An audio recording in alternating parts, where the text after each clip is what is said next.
সুপ্রিয় ভিউয়ার্স, আজ আপনাদের দেখাবো জমির প্রথম পেঁপে হারভেস্টিং আমাদের আছে।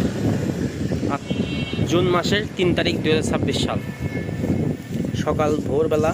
দেখুন, আমি আসার আগে অলরেডি পেঁপে জমির থেকে তুলে রাস্তায় নেওয়া হচ্ছে। দেখুন, পেঁপে তুলে সাজানো হচ্ছে অলরেডি। চলুন আপনাদের দেখাবো আজকে একটা সুন্দর সুইট বল, এগ্রোয়ানের সুইট বল জাতের পেঁপে। 3-4 রকম জাত আমার জমিতে আমি লাগাইছি।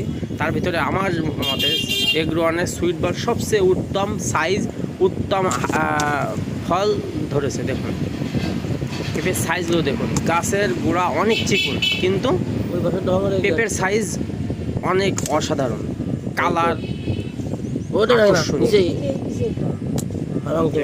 আজকে কিছু পরিমাণ ভেঙে দেবো, জাস্ট অল্প কিছু আজকে সেচ দেওয়া হবে জমিতে। দেখুন একটা রেড গান 2 পেঁপে, এটা লম্বা শেপের হয়। জমিতে সেচ দেওয়া হবে আজকে। সার দিয়েছিল, ঢ্যাপ দিয়েছিল, ইউরিয়া দিয়েছিল। যেহেতু জমিতে পেঁপে গাছ হলুদ হয়ে যাচ্ছে, তার দরুন নাইট্রোজেনের ঘাটতি হতে পারে, এজন্য ইউরিয়া দেওয়া, এসওপি দেওয়া, তারপরে জিঙ্ক অক্সাইড দেওয়া, এইগুলো দিয়েছি। আর সাথে মুরগির বিষটা ছিল।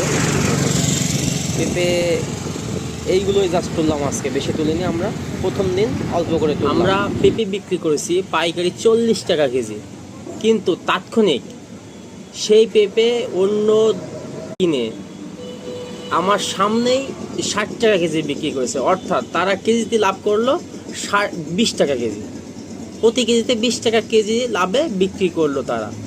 আমরা কষ্ট করলাম, ফসল ফলালাম এবং পেঁপে গাছ মরে যাচ্ছে। আমার প্রজেক্টে অনেক লস হতে পারে, হয়তোবা লাস্ট পর্যায়ে যায়, এখনও তো একবারে লাভ হয় না। তো কৃষকরা কীভাবে বাঁচবে বলুন? 10 টাকা লাভ করলে সেটাও মেনে নিয়ে যায়। অর্থাৎ আমরা পারলাম 40 টাকা, আর 1 মিনিটের ভিতরেই আর একজন ব্যবসা করে জায়গায় 20 টাকা কেজি লাভ করলো। তাই প্রতি মনে 800 টাকা লাভ।